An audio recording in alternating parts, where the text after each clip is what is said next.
This is the Rebel Author Podcast, where we talk about books, business, and occasionally bad words.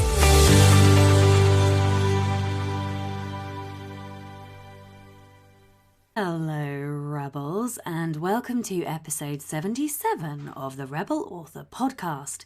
Today I'm talking to Martha Alderson all about plot whispering and creativity. Now, before we get into the meat of the intro, I will just call attention to the fact that I'm sounding, a little bit husky. My dulcet tones are that bit more dulcet, I suppose.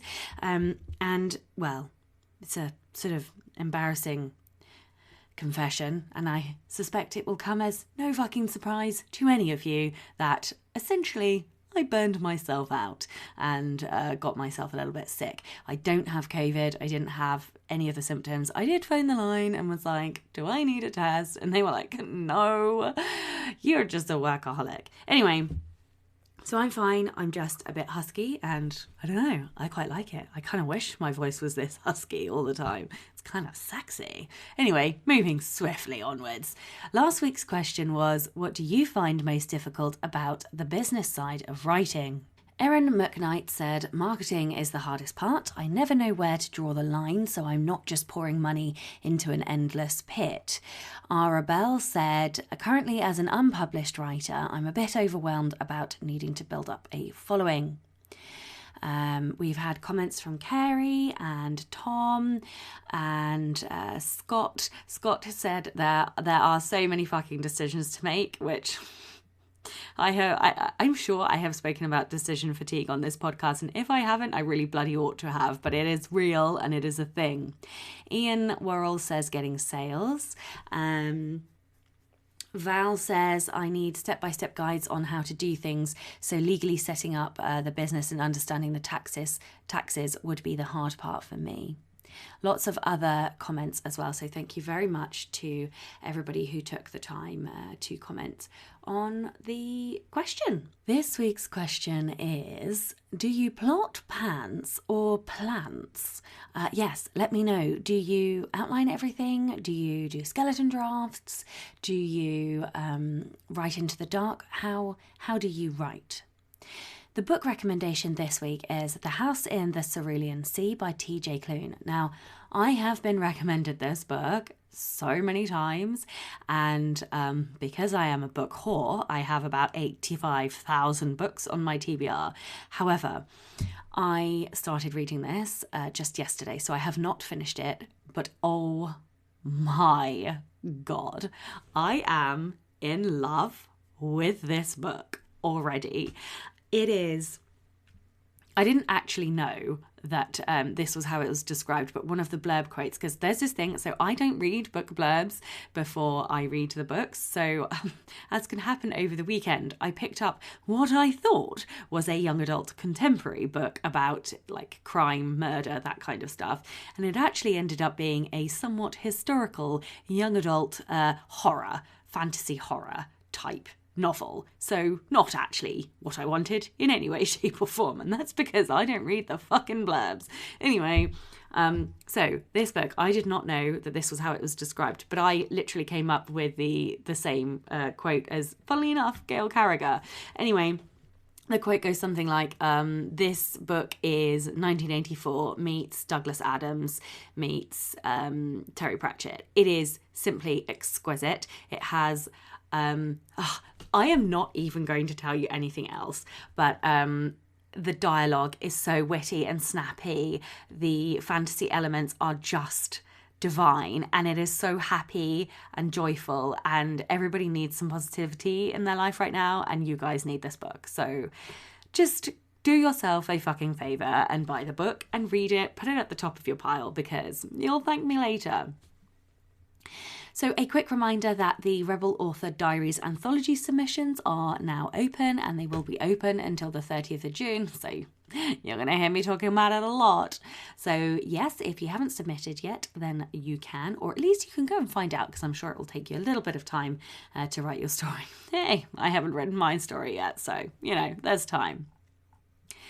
The Rebel of the Week this week is Dominik August. Dominik says, For many years, I was a gay male exotic dancer. I'm still a gay man, but no longer a dancer, and here is why. I had a weekly gig at a bar in my city, fabulous Palm Springs, California. The bar was a dark, rough, dirty leather bar in the bad part of town. One night I was on a break resting my feet in the back room when the owner came in.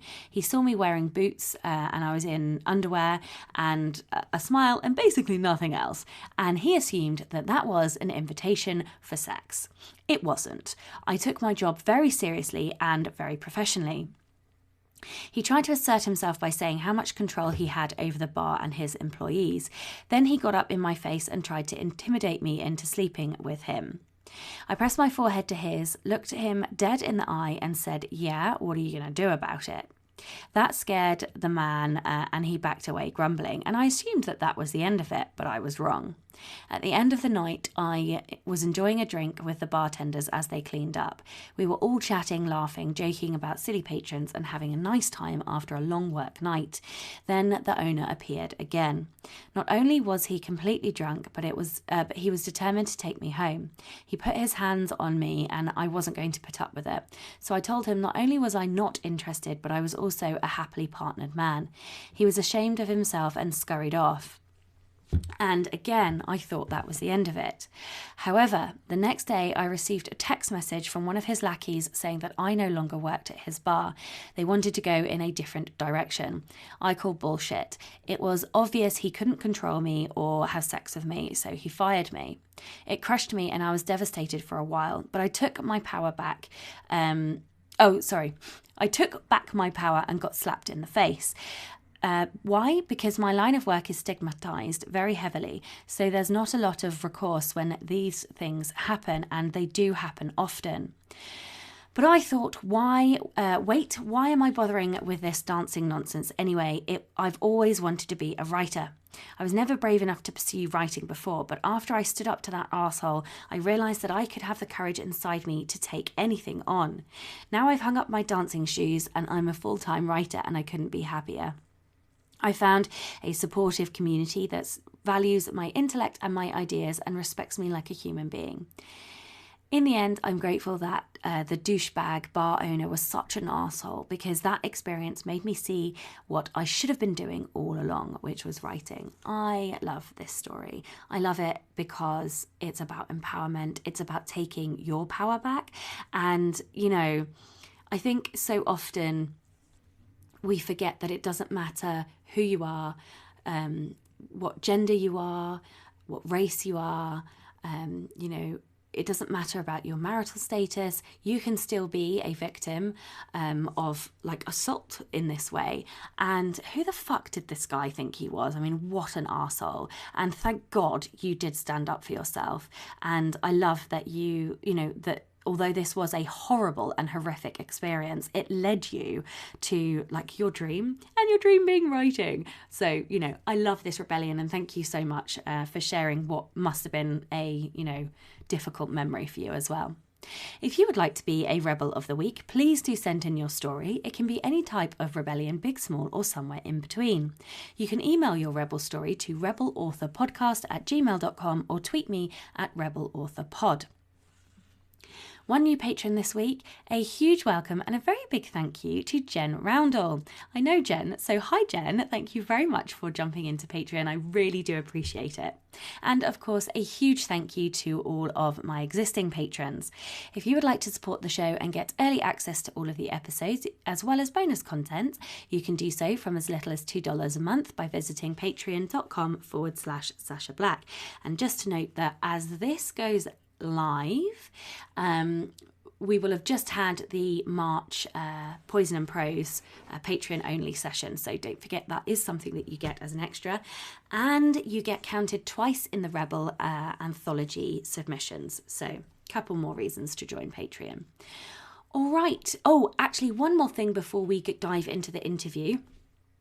As this airs, if you're listening in real time on Wednesday the 17th of March, then this evening in the UK time, I think it's 8 p.m, I will be running a session with Mark Lefebvre on wide marketing. So I'll make sure that the link for that is in the show notes. Hello and welcome to the Rebel Author podcast. Today I am joined by Martha Alderson. Known as the Plot Whisperer for her best-selling book of the same name, Martha Alderson has had a lifelong passion for supporting women's expression. With the help of the Universal Story, her latest workbook, Boundless Creativity, a spiritual workbook for overcoming self-doubt, emotional traps, and other creative blocks, begins at the intersection of creativity and emotional well-being to advance meaningful productivity and personal growth.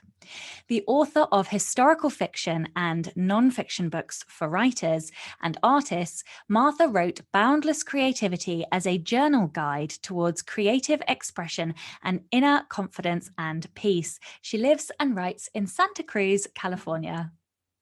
Hello. Hi, thank you so much for having me. Oh, thank you for joining me. And obviously we now have a mutual friend in common as well, Jordan. So Yes. yeah, it's lovely. I love, this is why I love podcasting, because, your network just continues to grow and you get to meet all these lovely people who are just as passionate and geeky about words and creativity as you are. So yeah, I'm thrilled. So great. My headphone, how exciting. Before we get right into the meat of this episode then, would you like to tell everyone a little bit about you and your journey, and I guess like how you got to where you are today? Sure. So the first half of my life, I was a speech, language, and learning disability therapist. So I worked with kids who had, learning problems and speech problems. And then I sold my practice and I started writing, and I hadn't written before this point. So, and then I really struggled with plot. And so I did a bunch of research. I analyzed so many books and screenplays and memoirs and novels, and to see how the rhythm was and where the plot was and how to sort of, because back in the day, this was quite a while ago, there wasn't much written about plot. It would be maybe not even a chapter sometimes in a book. And now there are tons of books that are just about plot. But so then I got to be known as the plot whisperer, and lots of people came to me, especially women, because I think that plot is a very left brain, linear, organized, dramatic action, external sort of process. And for a lot of writers, they're very right-brained, disorganized, creative, imaginative, lots of elements within us as creative beings that don't necessarily lend ourselves to plot. So it was fun. It was really exciting for me to start to open a lot of women's eyes up to plot in order for them to be able to, bring their books out and have success. And then I saw that the universal story that I talk about in the Plot Whisperer book was something that I, from doing all these plot consultations with writers all over the world, I just found that that it's not only in books, it's in people's lives, it's in nature, it's everywhere. It's this universal energetic pathway that we all seem to be on. And it's just really helpful, I think, if we're aware of that and what that represents and sort of where we fall as we're working towards our goals or, our dreams or whatever. Because when you understand where you are in the universal story and the obstacles and the problems that you come up against, you can view them in a completely different way. So it's not so personal, but it's this invitation to learn something new about yourself or about the craft or whatever, depending on where you are in the universal story. So that's sort of the background. Yeah, no, I love it. And I think we'll dive into the boundless creativity later in our discussion. And I think we'll focus on the plot whisperer first. So one of the things that I like is that I personally have an obsession with giant pieces of paper. Oh, good. That's great. When I was at university, I remember very late night once. It was literally like 2 o'clock in the morning. And I was like scrambling around looking for like one of the librarians just to demand this massive piece of paper. And I got one of these giant like bits of mapping, like, when they print giant maps on them. And I was just like scrambling. And like, I am still like that now. I'm not going to do it, but I have whiteboard sticky, not the like static whiteboard things that I've put all over the wall, and there's just post-its all over the place. No, So I great. love that you included this in your book. A woman after my own heart. Right. So one of the things that you recommend is starting with a whopping, like, I can't remember what it was, 6-foot bit of paper or whatever it was. So talk listeners through the basics of this. Like, how the hell do you actually start plotting? Well, so just to tell your listeners, I just finished filming 6 quick steps called How to Create a Universal Story Planner for Writers, Creatives, and Anyone with a Goal. So that's on my blog, that's on my Instagram and YouTube channels. So it's free. And if you're interested, you can go and sort of see, because I show you my universal story planner that I'm doing for a goal that I have to rewrite a novel. And so as I was putting it together, I thought, oh, I could just film these steps and people would benefit from it. And little did I know it would turn into such a huge project. But anyway, it's over now, and I'm so glad. But to go back with what you were just talking about, I start out as a pantser. So for a lot of writers, there's the 2 terms, a pantser, which means you write by the seat of your pants, or you just sort of wing it without a plan. And then there are plotters, and those are people that are more organized and need to have a plan. Well, I'm a bit of both. I pretty much start as a pantser. I just jump right in and I get so excited about what I'm doing. And then I very quickly realize I need a plan. I've got to get organized, because if things get too chaotic around me or in my brain, it's like I can't really sort it out. And I do so much better with visual aids. When I was young, I was dyslexic and nonverbal, and my mom was an artist. And so whenever she'd speak to me, she'd doodle. And these little doodles were really the way that I learned language. It wasn't through the auditory, because that's what was sort of out of whack for me. So it wasn't listening to the language, but it was watching what she was drawing. So to this day, I just love visual aids. I love anything that I can stick up on the wall and have this organized plan that I can look at. And every day I don't have to think about the whole picture. I can just focus on this one step, just that one step that I need to do today. And if I do that, I'm successful. If I don't, I move it to the next day. So the next day I can be successful. So winging it gets me started, and plotting keeps me going. So that's what I'm trying to help anyone who has a goal, but also for writers. The Universal Story Planner can also function as a plot planner, where you do organize your plot. And it depends on how you write and who you are. Because in order to plot, you're well served if you know the end of your story. But lots of writers write for discovery. They'll start a story, they've got a great line of dialogue, or they've got this cool character, or, something gets them stimulated and going.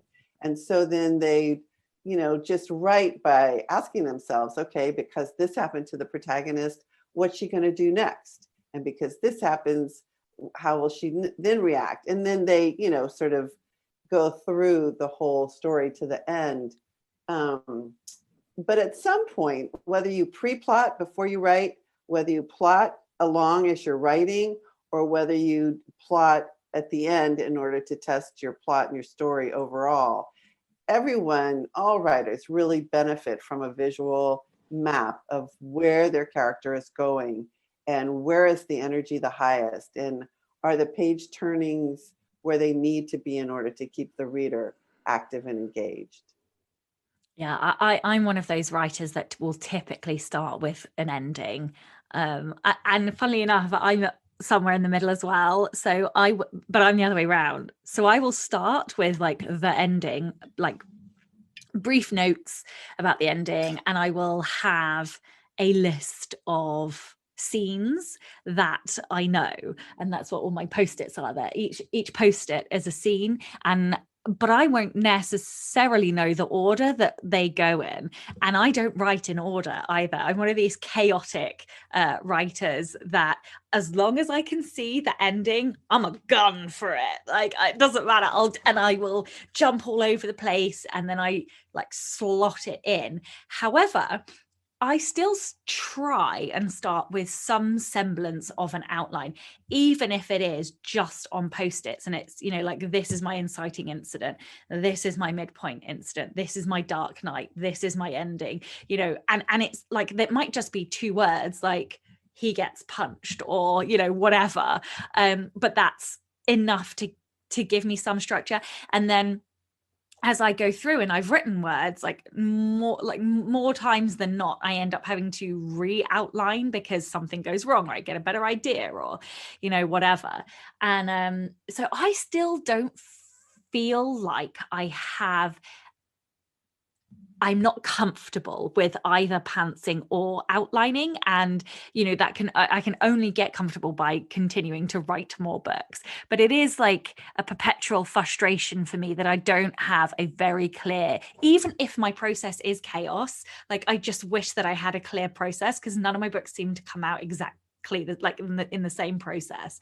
So yeah, like I love that. Anyway, but I would like to just beg to differ a little bit.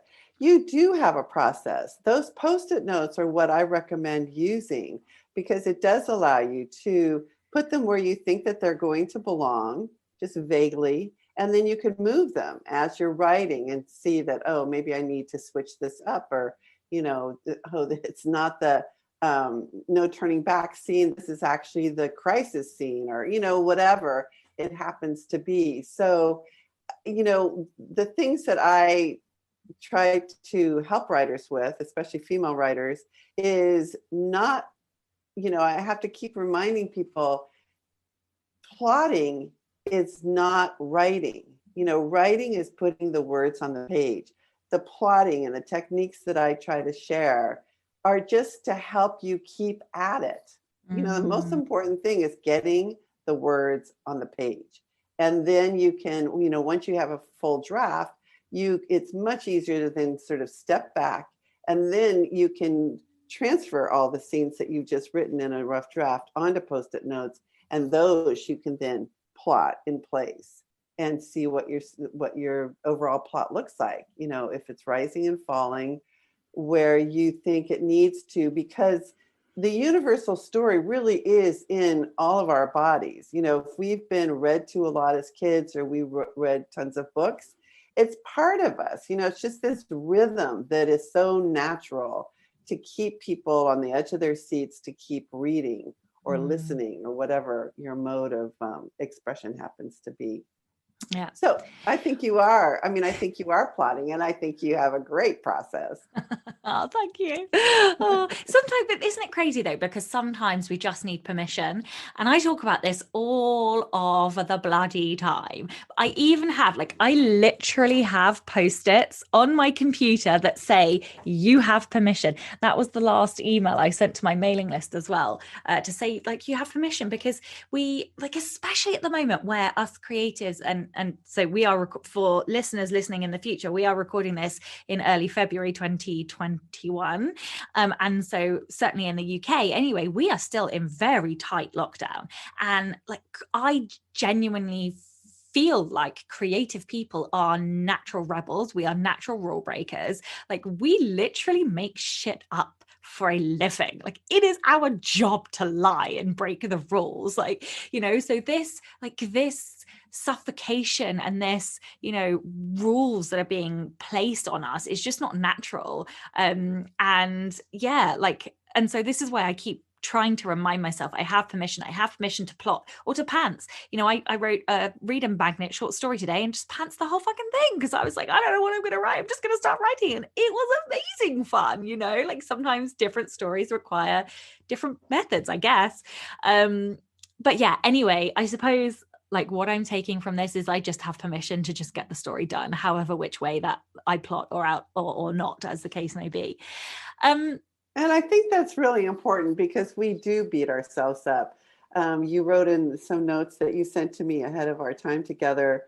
We are highly sensitive people, generally speaking, creatives. You know, we see the world in a different way sometimes than other people. And so I think oftentimes, rather than embrace our uniqueness and our differentness and our rebellion and all the rest of it, is we try to conform. You know, it's like we want to be like everybody else so we don't feel so odd. And so, yeah, I give people permission all the time. Be as wacky as you came here to be. You know, that's you. Don't try to be somebody else because we're going to lose that gift that you came here to share. Absolutely. So what do you think are the biggest mistakes writers make with plotting? Well, I think oftentimes writers spend way too much time perfecting the beginnings of their stories. They'll, you know, the beginning is relatively easy. I say relatively because sometimes just starting is the hardest part. But that first quarter of a story, you know, is a lot easier than it's going to be when you get into the second, third, and fourth quarters, because that's when chaos happens. That's when the protagonist is going to get hurt. That's where, you know, there's all these stumbling blocks and challenges. Where in the first quarter, you're setting things up. You're trying to invite in the reader. You want to, you know, get the character defined in a certain way to make them attractive, to want to read about them or not. And so it's easy to stay there because we're not getting into the heart of the emotions. You know, really what is the character really experiencing now? The beginning is a little bit more superficial, and it's much easier to stay at a superficial level than it is to dive deep and get down into those nastier, dirtier, uglier, scarier moments, you know, that are going to come later. So I really recommend to writers is to write a draft from beginning all the way to the end without going back. And it's hard for people, you know, it's like, oh God, I can't leave this mess. I mean, look at my rough draft. It's so rough. People are going to think I'm stupid or an idiot or whatever. And it's like, who cares? You know, so what? You have to do what's right for you as a creative and as a writer. And this is your life, you know? And so the more time you spend at the end, once you get there, that's when you can start looking for plot twists and unexpected surprises. And, oh, what if the character did this instead? Or, you know, it really allows you to have the foundation and then pump it up, you know, really get to some exciting new ideas out of that. Yeah, I love that. One of the things that I have taken to doing more recently is writing what I call a skeleton draft. So I tend not to put any emotion in the first draft because the hardest part for me is just getting to the end of the story. So especially because I write all over the place. So some chapters might only have 500 words that end up 4,000 words. But what matters to me in that first draft is getting the correct sequence of story, the correct sequence of obstacles, the correct sequence of high and low. And then when I go back, I add. So that's plotting. So you're essentially plotting. Essentially, yeah. Oh, I never thought about it like that. But yeah, that I suppose that is what I'm doing. The dramatic action. The dramatic action is really the plot. You know, that the character emotional development is that internal stuff. So the fact that you're getting the movement, you know, this is going to happen. She's going to move from here to here, then she's going to get punched in the face or whatever. That is, you're setting up your plot. Yeah, never kind of saw it that way, but I always say that I can't do the rest unless I know that.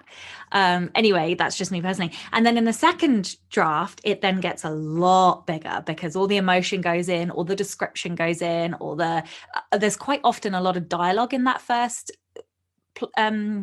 draft, but that's because it's fast paced and it keeps it moving. But yeah, and then so the second draft is when all of that padding and description and emotional and narrative, all that goes in, and then I can go back and edit it. But yeah, like that's, I don't even remember why I'm talking about that. I think because you mentioned just getting to the end. Oh yeah, that's right.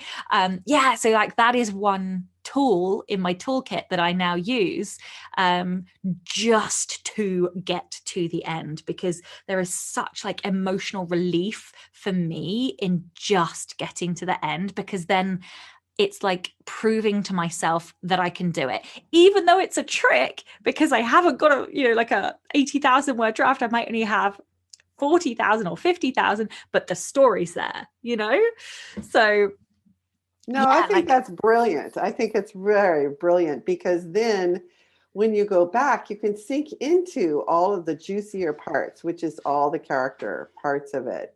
And no, I think that's lovely, because until your plot and structure is set, you really can't move on, because you need to understand these are the parameters. And now within this, I can do anything I want.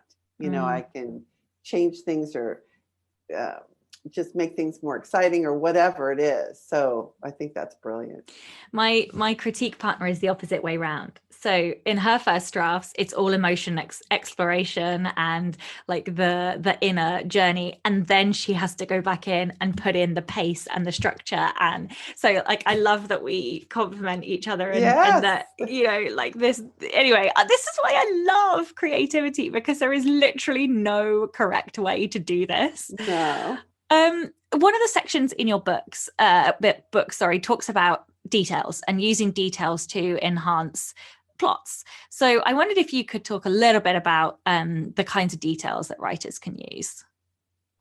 Sure. So the theme of a story, or the thematic significance, generally bubbles up out of the story itself.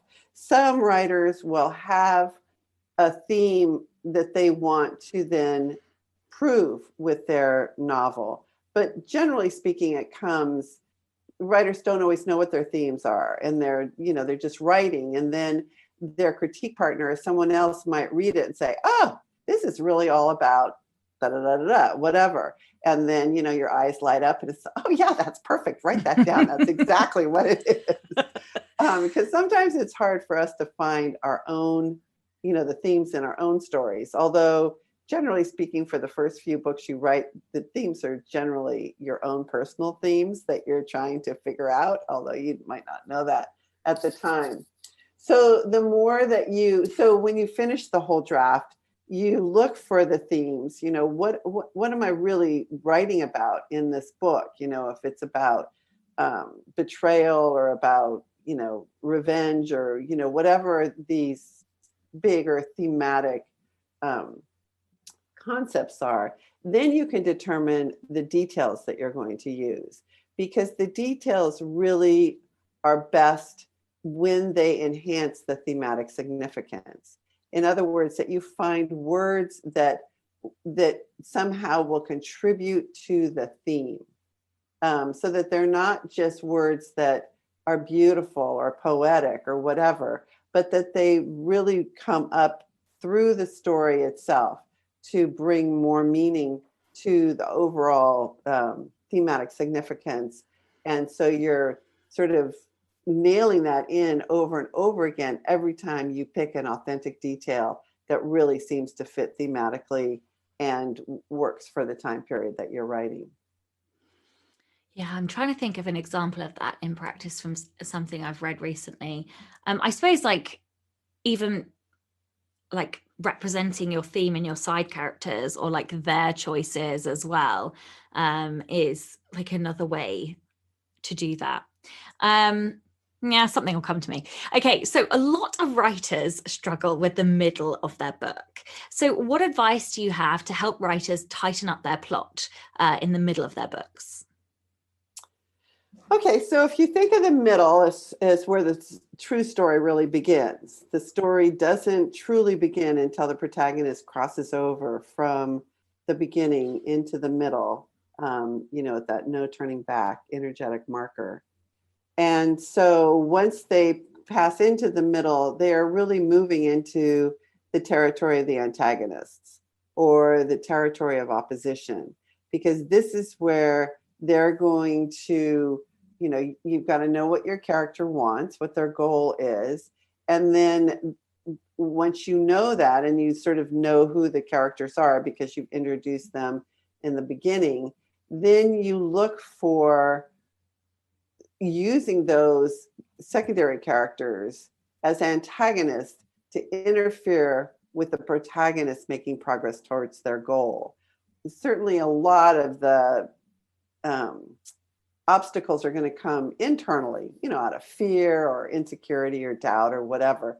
But you also can use your secondary characters as a way to prevent the protagonist from moving closer to their goal, because that creates conflict, and conflict is page turnability.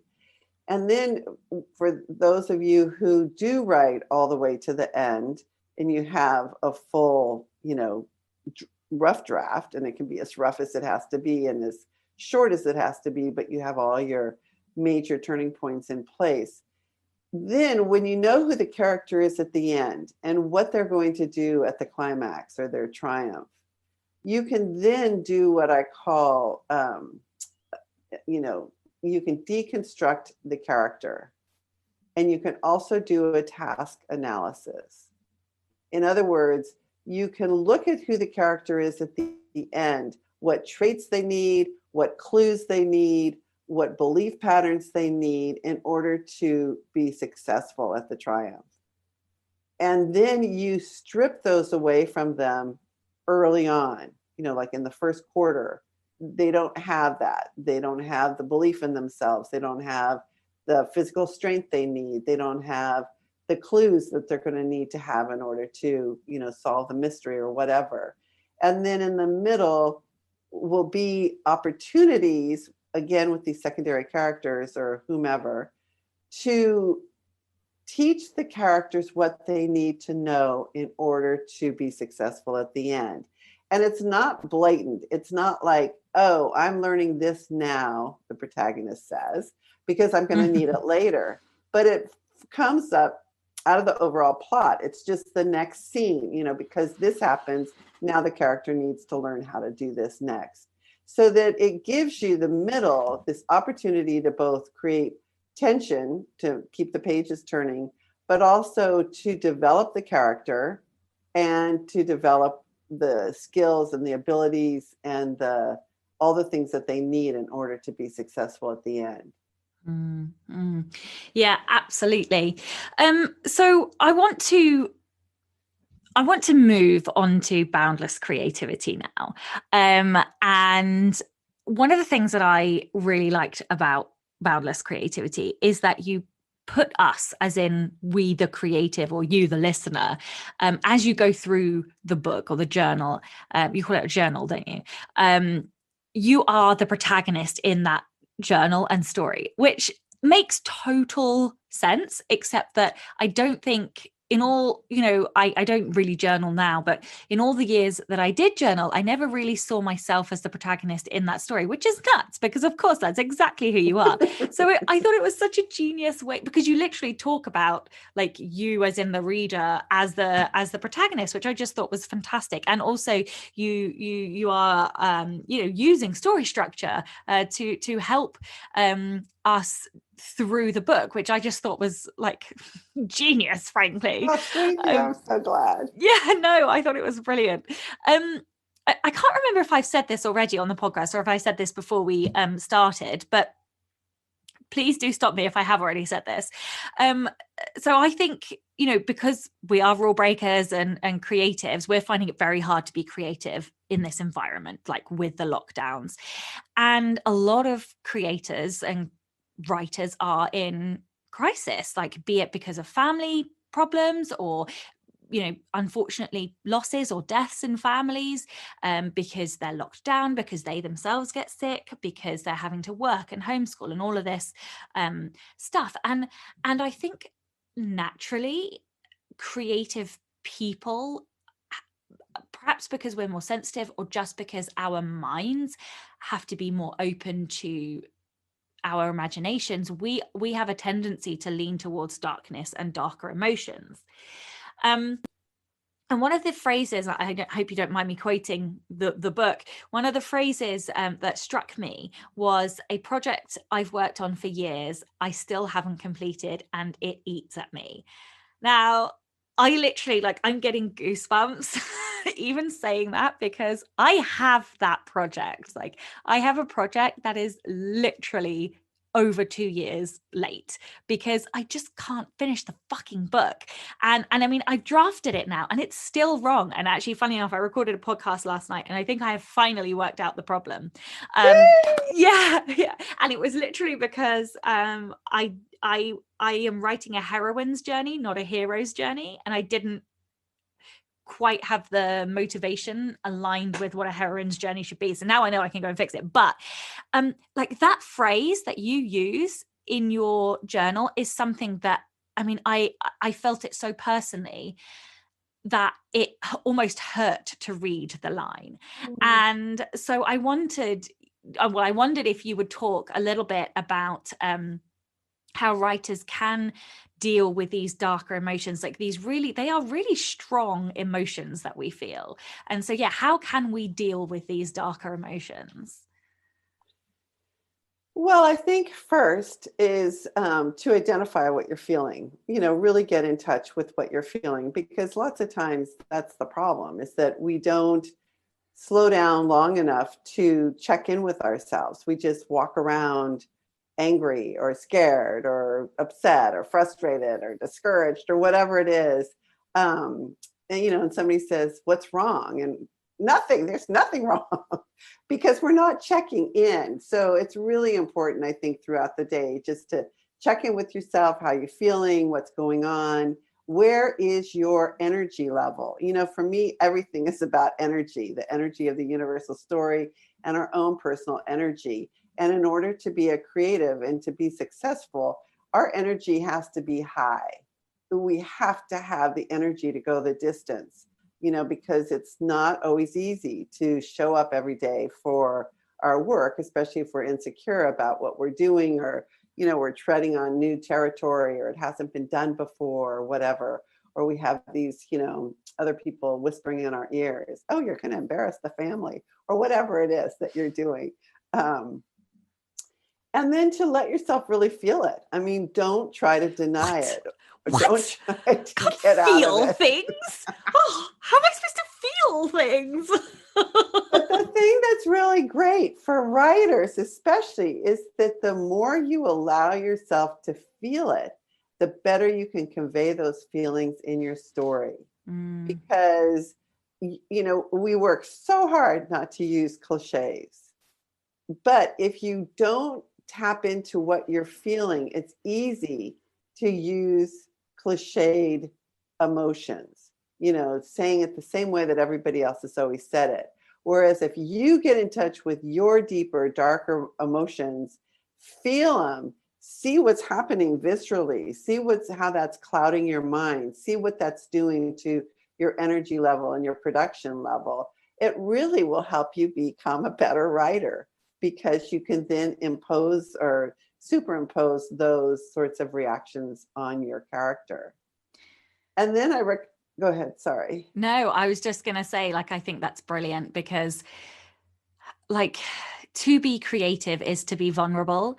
And I think I hate to stereotype, but really in Britain, there is still a stiff upper lip.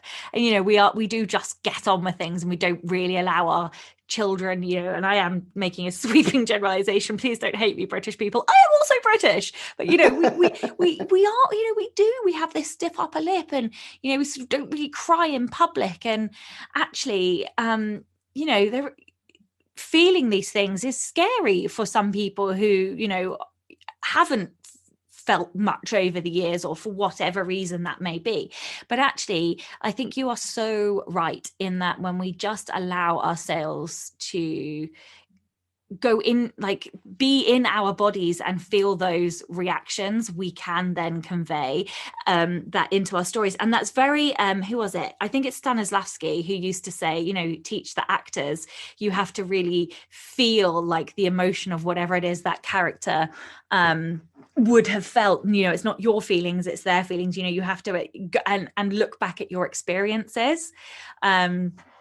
And so I think, yeah, like, but unless you actually allow yourself to have those emotional experiences, you're not going to be able to do that or convey it. No, I think that's really true. And one thing that frustrates me so much is when I see, you know, on television, somebody is being interviewed, they've just gone through a really tough time or a really lovely time or whatever, and they show emotion. They start to cry. And they always ask for forgiveness. Oh, I'm so sorry.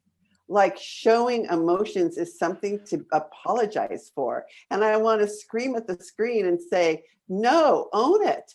Mm-hmm. The more we allow ourselves to show emotions in real life, the more that allows other people to show it. And yes, there might have been times in the past where it wouldn't serve us well to show our emotions. But I think in today's world, if people could be more honest about how they're feeling and display it with pride, it would really make people not so crazy and neurotic, and you know, life would be easier if we could all just feel what we're feeling and be accepting of it. Yeah, I totally agree. It's funny because we have a very emotional young boy, and I'm trying very hard to allow him to feel those feelings and to teach him that it's okay to feel sad or to feel frustrated or, you know, feel excited or whatever it is. But, you know, like it does really show you that so often, even from like toddler age in like cartoons that they watch, or, you know, even I've had to teach him that it's okay to feel these things, because, you know, he would be cross that he was crying or whatever. And I'm like, no, that's okay. Like, feel it, like, just come and give me a hug. Like, we will, you know, sit and cry together or whatever. But yeah, like, I don't know. It's so positive. It's so positive because especially in lockdown, you know, mm-hmm. young people are really struggling. Mm-hmm. And if they're not allowed to express their feelings honestly, you know, I mean, you can just sort of imagine who they're going to grow up to be, or you look at it as writing a story and you can sort of imagine what that character is going to be like. So, and then one thing that I really recommend too is to, as you're feeling what you're feeling, is then, you know, and to really allow yourself to get into it. Then turn your thoughts to your strengths. Think about a strength that you already embody that can help you override the darkness. So in other words, you're feeling sad, you know, or scared that you're not good enough. What you're writing is a piece of shit. You know, you're never going to be anything. And, you know, you're just feeling all of these really dark places. Then you go to yourself and say, okay, I also have strengths. I know I have strengths somewhere within me because I've written a book before, or I've finished, you know, a goal that I had before, or this or that.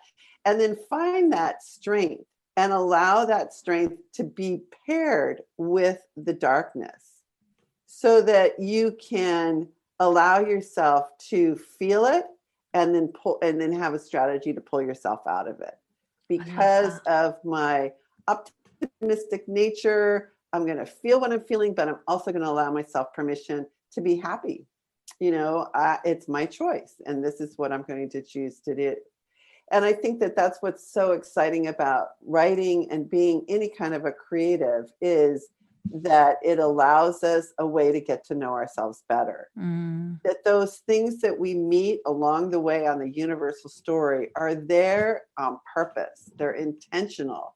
They're there to get you to wake up, to see, oh my God, look at what I'm doing to myself. Nobody else is sabotaging me. I'm sabotaging myself. And then, you take responsibility and you do something to make it better. Because what you create really is only as good as the quality of your heart while you're creating. So if you're creating, being mad or depressed or whatever, you can feel what the energy of the story is going to be at the end of it. And sure, if that's what you want, that's what you'll infuse the story with.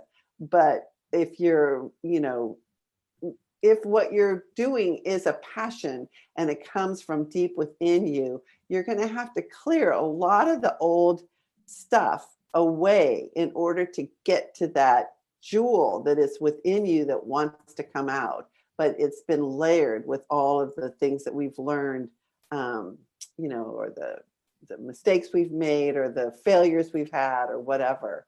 So I just think being creative is a wonderful emotional tool to get to know ourselves better.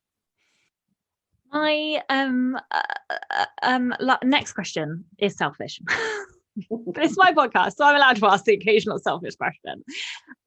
So I have never struggled with motivation, like ever, until the last week. And then in the last week, it just poof, went away. And I did not know what to do with myself because I am so ridiculously highly motivated. It was a shock, I shall tell you. And in one of the chapters, you say, often the motivation that got you started at the beginning of a creative project may not be enough to keep you going as the going gets harder and you become more emotional. Weak motivation fails to inspire your commitment through such a challenging voyage. And so I wondered if you could talk a little bit about that, because I think everybody gets that excited starting energy and, everybody gets very excitable finishing energy, but nobody really talks about the techniques that you can use to keep you going in those times where actually your motivation does wax and wane. So yeah, I wondered if you could talk a little bit about that. Sure. So one idea is just to keep asking yourself, why this goal? So you may have started, my goal is I'm going to write this short story that just popped in my mind and I'm so excited about it. And this is going to be just a romp and it's going to be great. So then you start writing and then you enter the middle of the universal story and you start hitting obstacles. Oh, this is a little bit harder than I thought. Oh, I don't really have the time I thought I was going to have. Oh, this is ridiculous. Why am I wasting my time? Whatever. But if you ask yourself, why this goal? It may start because you're just swept up in this excitement. But then as you get deeper into it, it's the opportunity. Oh, if I keep at this, I'm probably going to learn something more about myself. There's something here that is preventing me from going forward. And I think that I'll be well served to spend some time exploring this. What happened? Why did I lose my motivation? What am I afraid of? What's going on here? Because fear is really at the core of so much of, what prevents us from moving forward. And then to ask yourself, what will success mean to you? If you're looking for an external, oh, I'm going to be famous, I'm going to be, I'm going to be make all this money, I'm going to be whatever. That's an external goal that you don't really have a lot of say over. That really comes after you create what you're creating. So what will success mean to you? Every time I finish and I get to the end, I feel really good about myself. And I find that it makes me really stronger the next time I try something hard, as I realize I had a hard time before and this time I can work my way through it. And then to ask yourself, what is failure? I mean, what would be failure to you? And is it failure if you've learned something valuable about yourself or about the craft of writing or, about the people who are in your life that are, rather than letting you work when you need to work, they are trying to get you to go play with them outside or, whatever, but you're learning, and that learning is worth everything, I think. Yeah, I totally agree. I'm not sure I believe in failure. I believe in quitting. You can quit, and sometimes that's okay if that's the right thing and you need to do that. That's absolutely fine. But is it? I'm just not sure if I believe in failure. Like, if you've learned something and you can iterate and make it better next time, then was it really a failure if you end up getting to your end goal? Well, no, I don't really think it was. No, because I think my feeling is all of these external things are things, this is going to get a little out there, but these are all things that are of, the material world. We are putting books forward that are going to be, within a cover that people can pick up and buy, and they become a commodity. But there's also a secondary, or not secondary, but there's also a deeper reality that's happening, and that is at a spiritual level, who we are at our depth with our intuition, our wisdom. Wisdom comes from emotions and learning about our emotions. And so if we're only looking at the material level, we're missing out on what it's really all about, because all the material stuff, yes, it's important. It puts a roof over our head. It gives us food to eat and all of that. But that's secondary to who we are as individuals, who we are growing to become wiser, to become more productive, to become more loving, whatever that is, so that to be able to look on both levels at once and not to trivialize this deeper level, because to me, that's where the real gift is that internal stuff that goes on. Oh, I agree so much. Oh, what a wonderful chat. I'm going to go away and ponder lots of things, I think, this evening. But before I go and do that, this is the Rebel Author Podcast. So can you tell us about a time you unleashed your inner rebel? Well, I thought about that a lot since I got your notes. Really, I've thought about that a lot. Thinking, God, I'm not really very much of a rebel. But then I realized, so in the Boundless Creativity and in the novel I just put out last year, Parallel Lives, the 60s love story, in both cases, I wrote about parts of my own personal story that I had grown up being cautioned very strictly not to talk about, that these were secrets. It had to do with sexual abuse and things like that. So they were secrets that were sort of eating me from within, that I guess I was just afraid to speak of because I was so cautioned against it. So I felt like that was really a rebellion, was when I wrote about them, was when I owned them, was when I just allowed those parts of me to be as important and as special and as cherished as all the other parts of myself. So that felt very rebellious. And then I'm painting a wall mural.